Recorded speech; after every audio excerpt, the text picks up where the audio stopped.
السلام علیکم ورحمۃ اللہ وبرکاتہ۔ الحمد للہ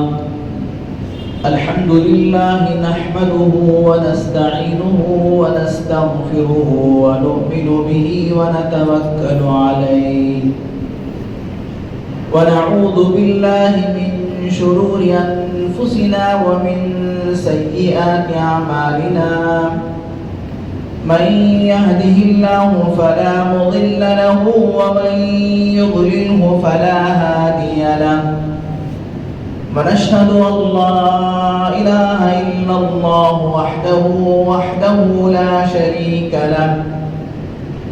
ونشهد أن سيدنا وسندنا وحبيبنا وإمامنا ومولانا محمد وبارك وسلم تسليما كثيرا أرسله الله تعالى بين يدي الساعة بشيرا ونذيرا وداعيا إلى الله بإذنه وسراجا منيرا، أما بعد فقد قال الله تبارك وتعالى في القرآن المجيد والفرقان الحميد: أعوذ بالله من الشيطان الرجيم، بسم الله الرحمن الرحيم. لن تنالوا البر حتى تنفقوا مما تحبون، وما تنفقوا من شيء فإن الله به عليم. وقال نبينا صلى الله عليه وسلم: إذا مات الإنسان انقطع عمله إلا ثلاث: علم نافع ينتفع به، وولد صالح، وصدقة جارية، أو كما قال صلى الله عليه وسلم: سبحانك لا علم لنا إلا ما علمتنا إنك أنت العليم الحكيم. رب اشرح لي صدري ويسر لي أمري واحلل عقدة من لساني يفقهوا قولي. اللهم صل على سيدنا مولانا محمد وبارك وسلم. اللهم صل على سيدنا مولانا محمد وبارك وسلم. اللهم صل على سيدنا مولانا محمد وبارك وسلم تسليما كثيرا. ہر قسم کی تمام تعریفیں، تمام بڑائیاں اور بزرگیاں خدائے رب ذوالجلال کے لیے، جس کی خدائی میں کوئی شریک نہیں، وہ اکیلا پروردگار ہے، اس کا کوئی ساجی اور ہمسر نہیں، وہ ہمیشہ سے ہے اور ہمیشہ رہے گا۔ ہم سب اس کے کمزور اور ناتواں بندے ہیں، وہ ہمارا خالق و مالک، پالنہار اور پروردگار ہے۔ ہر پل، ہر لمحہ، کروڑ ہا کروڑ، انگنت لا تعداد درود و سلام امام الانبیاء، خاتم النبیین، سید المرسلین، رحمت للعالمین، محبوب کبریا محمد مصطفیٰ احمد مجتبیٰ حضرت رسول پاک صلی اللہ علیہ وسلم پر۔ یا رب صلی وسلم دائما ابدا علی حبیبک خیر الخلق کلہم۔ معزز سامعین اکرام، فرزندان اسلام، بہت ہی قابل قدر بزرگوں اور دوست، اللہ تبارک و تعالیٰ نے ہر انسان کو جو کہ دنیا میں بھیجا ہے، سب سے پہلے اللہ تبارک و تعالیٰ نے انسان کی پرورش اور انسان کے اعضاء، انسان کے جسم کو اللہ تعالیٰ نے ماں کے پیٹ میں بنایا۔ جس انسان کے اعضاء اور جس انسان کے جسم کے جو اعضاء ہیں وہ ماں کے پیٹ کے اندر درست ہو گئے، صحیح بن گئے، وہ انسان دنیا کے اندر ان چیزوں سے فائدہ اٹھاتا ہے۔ اگر وہاں کسی کے اعضاء ناقص ہو گئے، کسی کا ہاتھ ناقص ہو گیا، کسی کی آنکھ ناقص ہو گئی،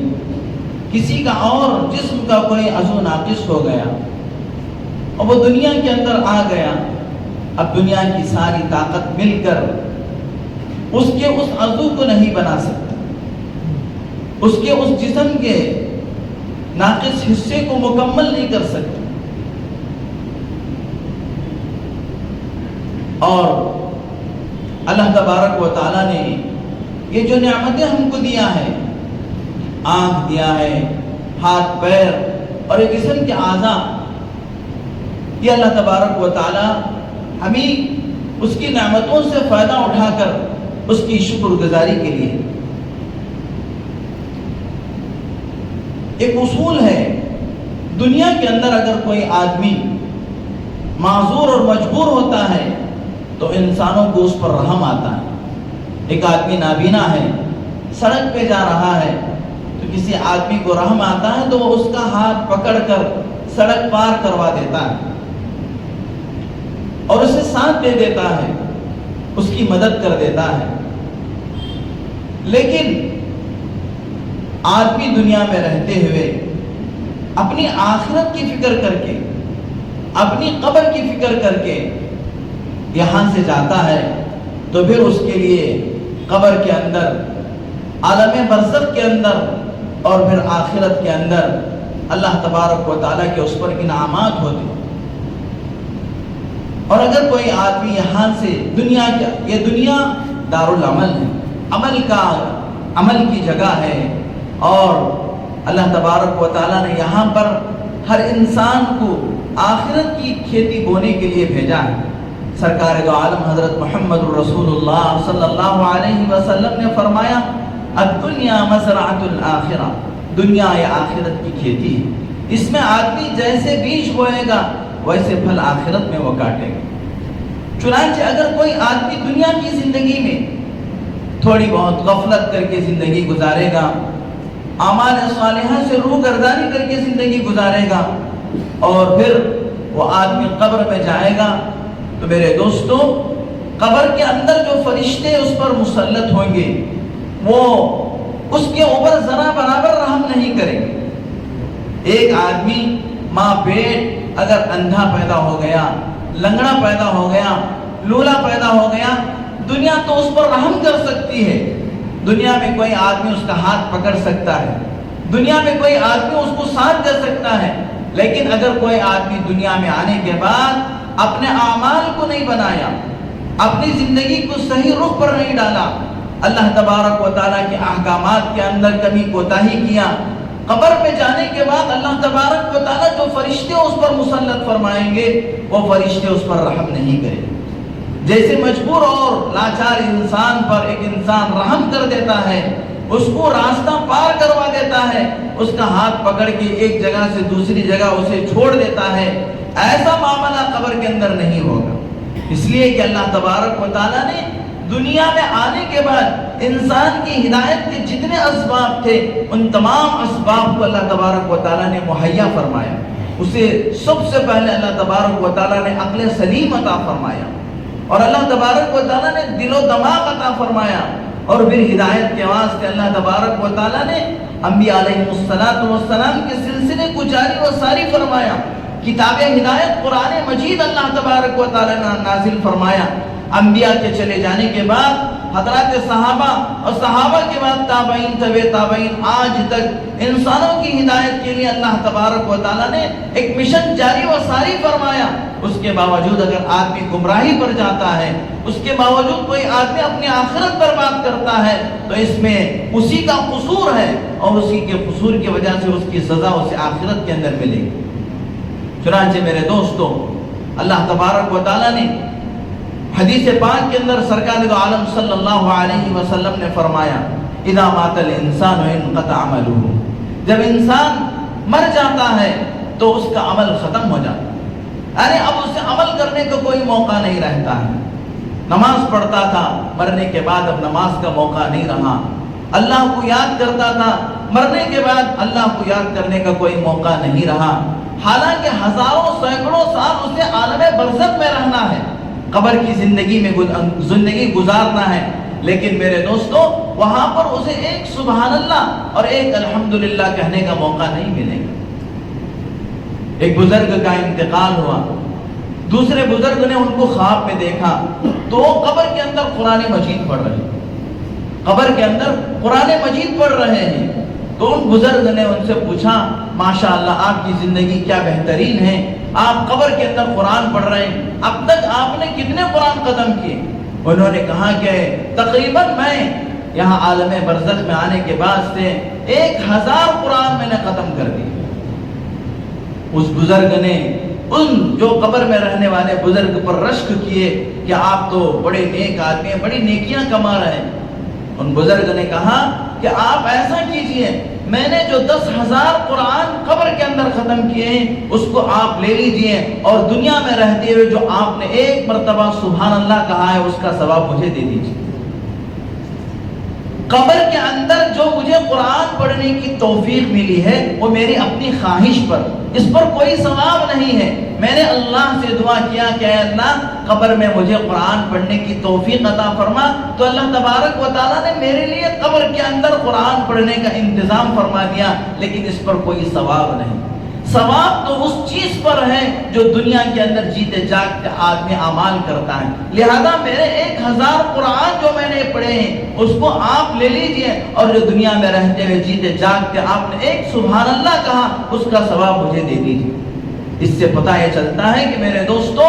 زندگی کے اندر جو آدمی چھوٹا سا چھوٹا عمل بھی کر لیتا ہے وہ اللہ کے یہاں بہت ہی قیمتی ہے۔ اسی لیے پیارے آقا حضرت محمد الرسول اللہ صلی اللہ علیہ وسلم نے فرمایا، اتق النار ولو بشق تمر،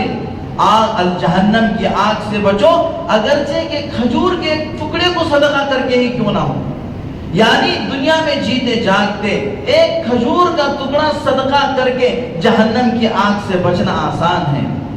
جہنم کی آگ سے بچا جا سکتا ہے، اس لیے کہ یہ دنیا دارالعمل ہے،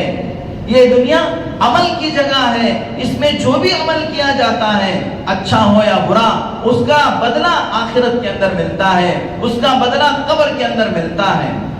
اور قبر میں جانے کے بعد عمل کا دروازہ بند ہو جاتا ہے، وہاں کوئی عمل کارگر نہیں ہوتا، یعنی جو بھی عمل کرتا ہے اس پر کوئی ثواب مرتب نہیں ہوتا۔ چنانچہ میرے دوستو اللہ کے نبی صلی اللہ علیہ وسلم نے فرمایا، اذا مات الانسان، جب انسان مر جاتا ہے انقطع عملہ، اس کا عمل ختم ہو جاتا ہے، اب اسے عمل کرنے کا موقع نہیں ہے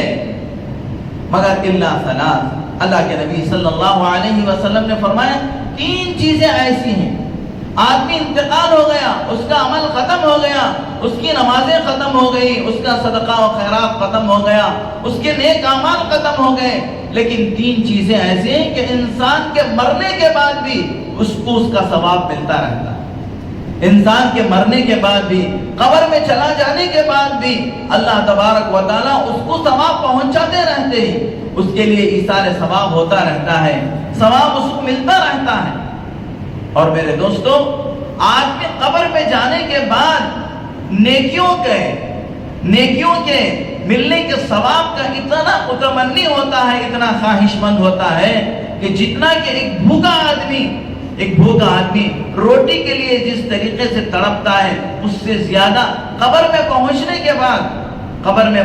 کے بعد آدمی نیک اعمال کی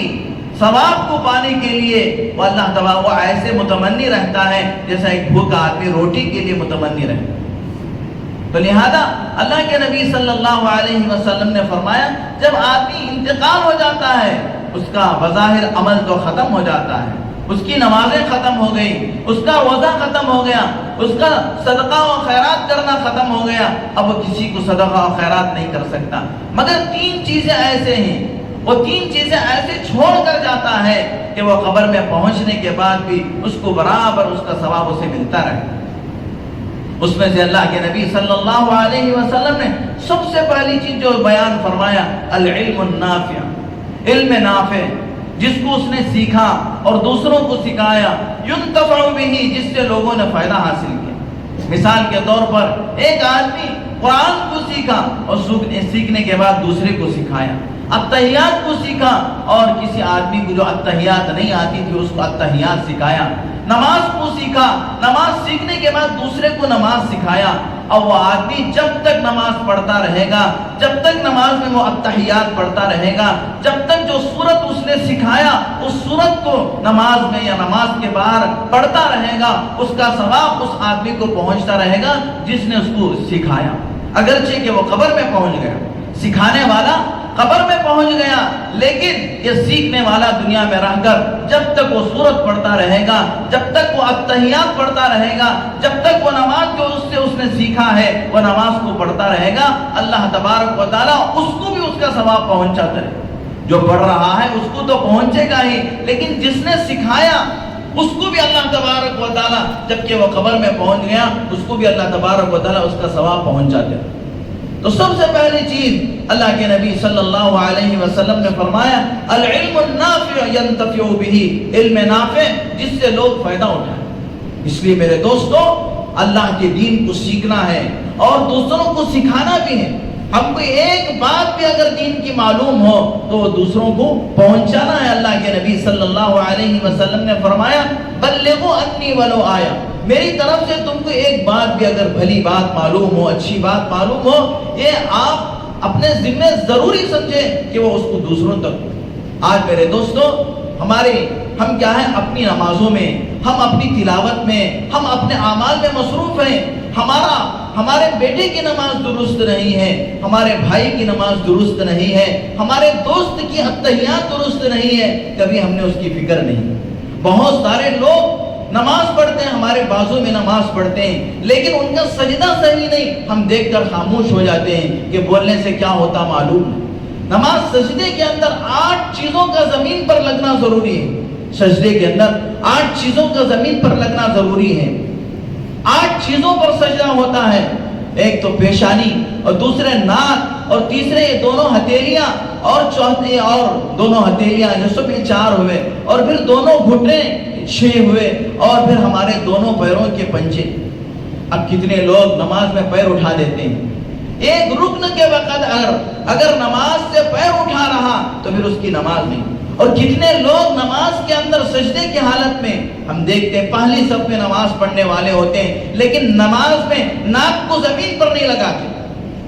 ناک کو زمین پر نہیں لگاتے، اور سمجھتے ہیں کہ ناک کو لگاؤں گا تو کہیں ناک چپک نہ جائے۔ میرے دوستو، چپکے گی نہیں، آپ کا سجدہ صحیح ہو جائے گا، آپ کی نماز درست ہو جائے گی۔ اگر آپ ناک اٹھائے 100 سجدے کر لیں، آپ کا سجدہ نہیں ہوگا۔ ایسی موٹی موٹی باتوں سے لوگ ناواقف ہیں، ہم جانتے ہیں، اس کے باوجود ہم بتاتے ہیں۔ دین کی بات کو بتانا یہ صدقہ جاریہ ہے۔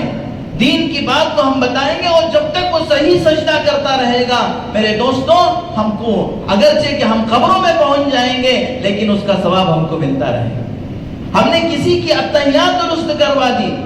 ہم نے کسی کی نماز درست کروا دی، ہم نے کسی کی کیا ہے درود شریف درست کروا دیا، اس کا ثواب ہم کو ہمارے مرنے کے بعد بھی ملتا رہے۔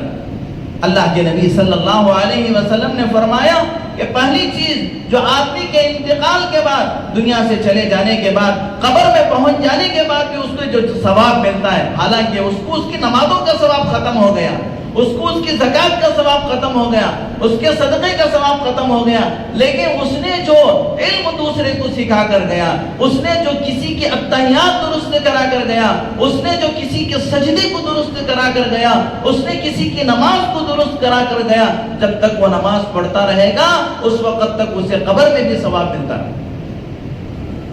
اور اللہ کے نبی صلی اللہ علیہ وسلم نے دوسری چیز فرمایا،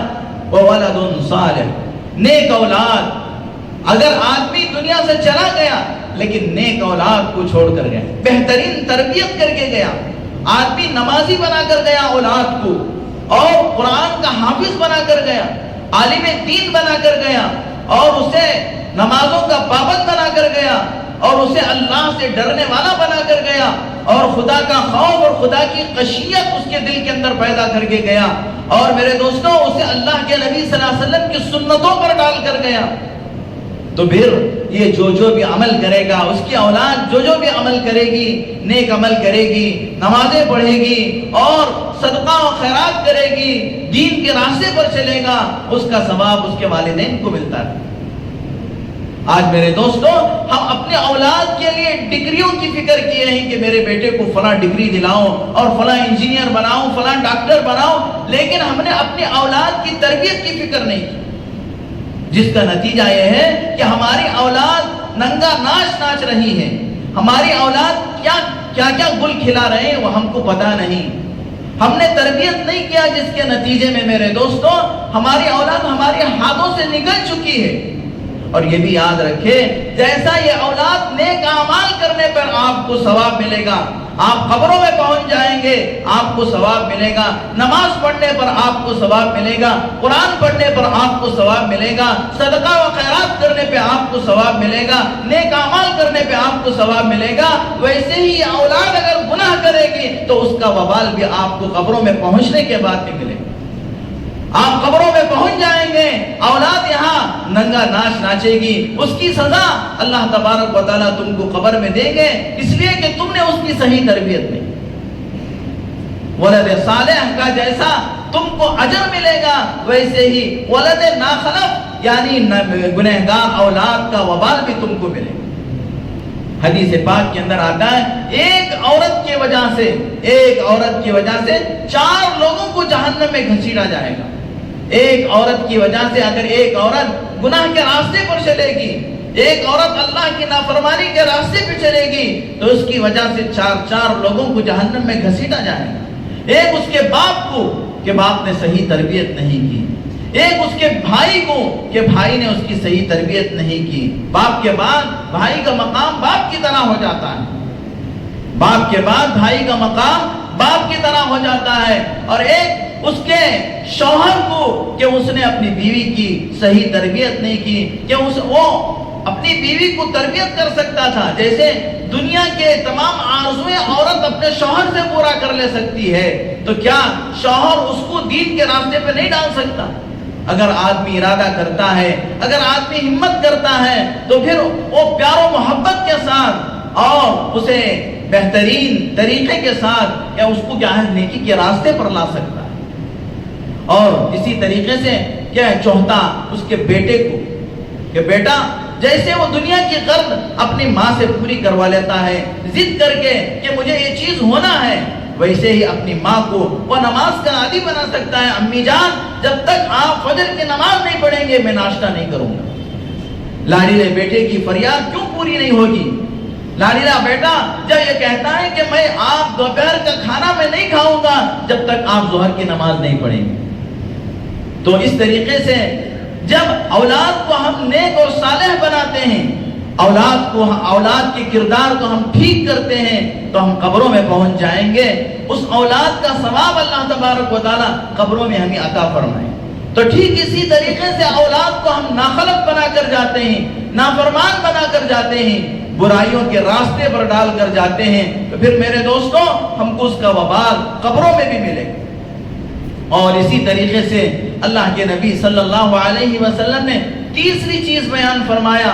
کہ انسان دنیا سے ختم ہو جاتا ہے، انتقال کر جاتا ہے، مگر 3 چیزوں کا ثواب اسے ملتا رہتا ہے۔ نمبر 1 وہ علم جس کے ذریعے سے لوگوں نے فائدہ اٹھایا، علم نافع ينتفع به، اور دوسرا ولد صالح کہ نیک اولاد جب یہ نیک عمل کرتے ہیں تو اس کا اجر، اس کا ثواب اولاد کو ماں باپ کو قبروں میں پہنچنے کے بعد بھی ملے گا۔ اور تیسری چیز میرے دوستوں صدقۃ جاریہ، صدقہ جاریہ۔ آج مجھے اسی ٹاپک پر بیان کرنا ہے۔ صدقہ جاریہ یعنی ایسا صدقہ کہ اس کا ثواب جاری رہے، اس کے مرنے کے بعد بھی جاری رہے۔ اس کی بہت ساری شکلیں ہیں کہ ایک آدمی صدقہ کیا اور صدقہ کرنے کے بعد اس کو ثواب ملتا ہے، لیکن صدقہ جاریہ اس کو کہا جاتا ہے کہ اس کے مرنے کے بعد بھی اس صدقے سے لوگ فائدہ اٹھائیں۔ اس کا سب سے بہترین طریقہ جو امام الانبیاء خاتم النبیین حضرت محمد الرسول اللہ صلی اللہ علیہ وسلم کے زمانے سے چلا آ رہا ہے، وہ کیا ہے؟ اپنی جائیداد کو اللہ کے نام پر وقف کرنا، اپنی جائیداد کو اللہ کے نام پر وقف کرنا۔ آج میرے دوستوں ہمارے اس ملک کے اندر اوقاف کا ایک بہت بڑا مسئلہ اٹھا ہوا ہے۔ یہ سینٹرل گورنمنٹ ہمارے ان اوقاف کے اوپر بری نگاہ ڈالی ہوئی ہے۔ اللہ کا بہت بڑا فضل و کرم ہے کہ ساری دنیا کے اندر سب سے زیادہ اوقاف کی پراپرٹی، اوقاف کے املاک ملک ہندوستان کے اندر، ہمارا ملک اوقاف کے اندر سب سے آگے ہے۔ جتنے اوقاف کی پراپرٹی ہمارے اس ملک میں ہے، پوری دنیا میں کہیں اتنی اوقاف کی پراپرٹی نہیں۔ 60 لاکھ ایکڑ زمین، 60 لاکھ کروڑ کی زمینیں، 60 لاکھ ایکڑ کی زمینیں مسلمانوں کے پاس اوقاف کی، اور اس میں سے میرے دوستو اگر اس رقبے کو ہم کیا ہے کلومیٹر کے اندر تحویل کرتے ہیں تو 24 لاکھ کلومیٹر کا مربع ہے، 24 لاکھ کلومیٹر بنتے ہیں، جو کیا ہے اس سے ہم ایک اسٹیٹ بنا سکتے ہیں، ہمارے ملک کے اندر ایک اسٹیٹ بنا سکتے ہیں۔ آپ کا جو کیرلا ہے اس کی جو کل رقبہ ہے وہ اگر تقریباً 36 لاکھ کلومیٹر کا رقبہ، ہمارے پاس جو ہے وہ 24 لاکھ کلومیٹر کا رقبہ بنتا ہے، اس سے ہم کیا ہے ایک اسٹیٹ بنا سکتے ہیں، اتنے اوقاف ہمارے پاس ہیں۔ اور سب سے زیادہ اوقاف تو ہمارے اس صوبے کرناٹک کے اندر، اور میرے دوستو یہ بھی بہت افسوس کی بات ہے، سب سے زیادہ اوقاف کا گھٹالہ بھی ہمارے اس صوبے کرناٹک کے اندر ہوا۔ سب سے زیادہ اوقاف کا گھٹالہ ہمارے اس صوبے کرناٹک کے اندر ہے۔ اور میرے دوستو اللہ کے نبی صلی اللہ علیہ وسلم کے زمانے سے یہ وقف کرنے کا سلسلہ جاری و ساری ہے۔ اللہ کے نبی صلی اللہ علیہ وسلم جب مکہ مکرمہ سے مدینہ منورہ ہجرت کر گئے، سب سے پہلے آپ صلی اللہ علیہ وسلم نے مسجد قباء بنایا،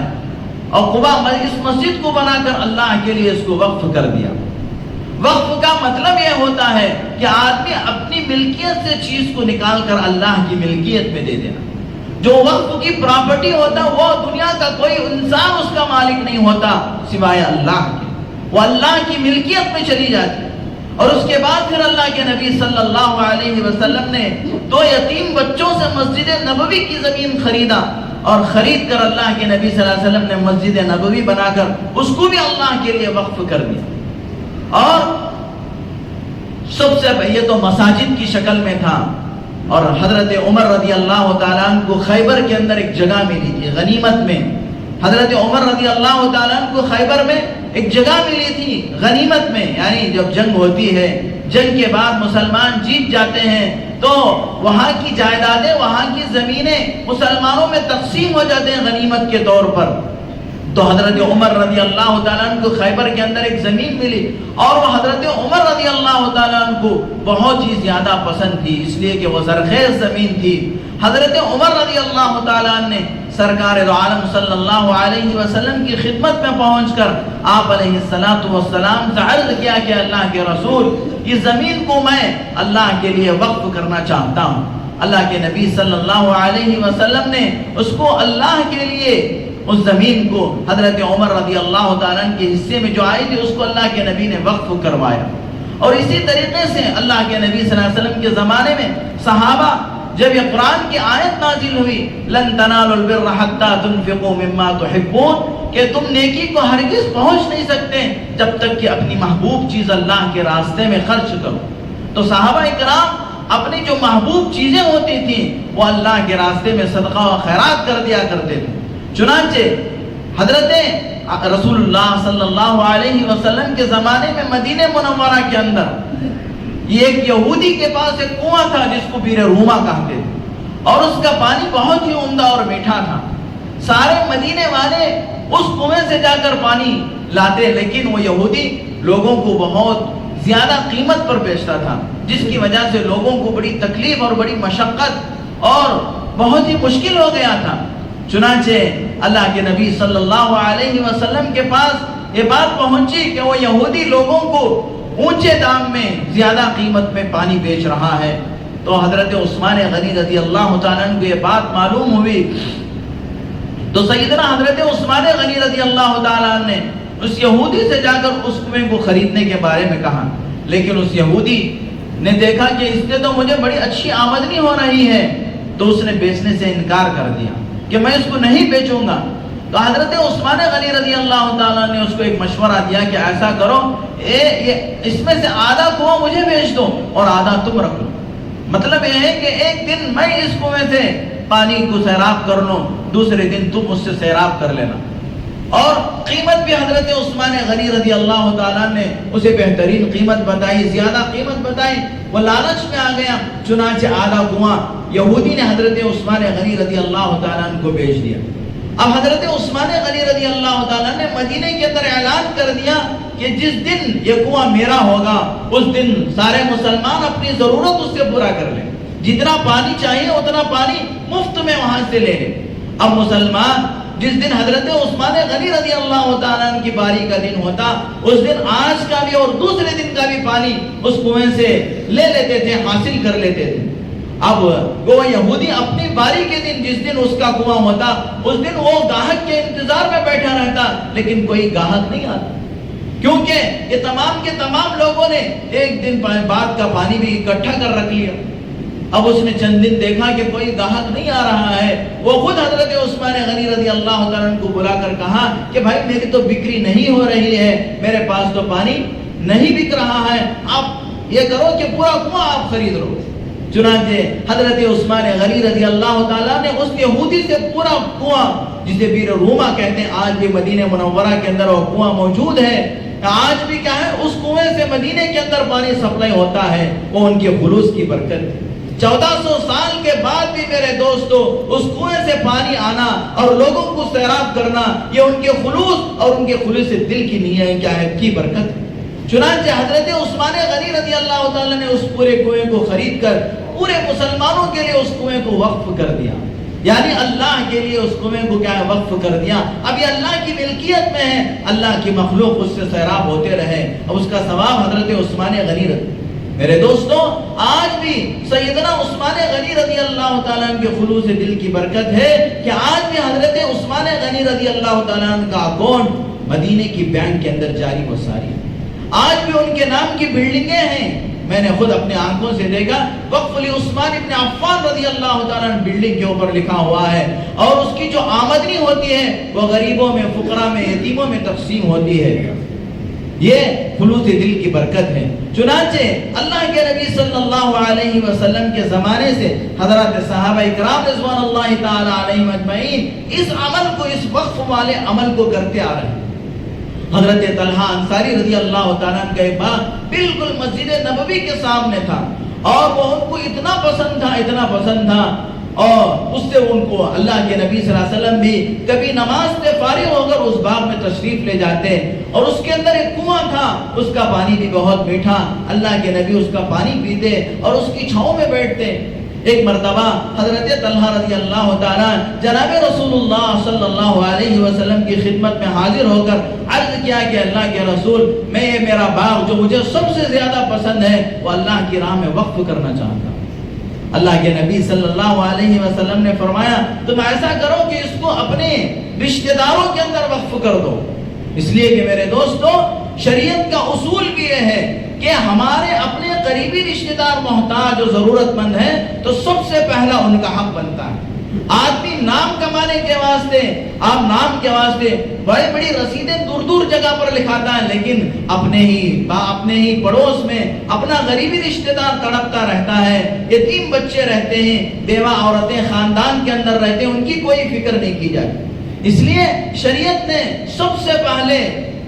جو ہماری زکوٰۃ اور جو ہمارے وقف کے جو سب سے زیادہ مستحق ہیں وہ ہمارے اپنے رشتہ دار ہیں. ہمارے رشتہ داروں کو دینے میں تو دوہرا اجر ملتا ہے. ایک تو یہ کہ یہ تم نے رشتہ داری کی، قرابت داری کی تم نے لاج رکھی، قرابت داری اور رشتہ داری کا تم نے لحاظ کیا، اور دوسرے یہ کہ تم نے اللہ کے راستے میں صدقہ اور خیرات کیا. اس لیے سب سے مقدم تو ہمارے اپنے اپنے رشتہ دار ہیں، اگر ضرورت مند ہیں تو سب سے پہلے ان کا خیال کرنی چاہیے۔ چنانچہ میرے دوستو،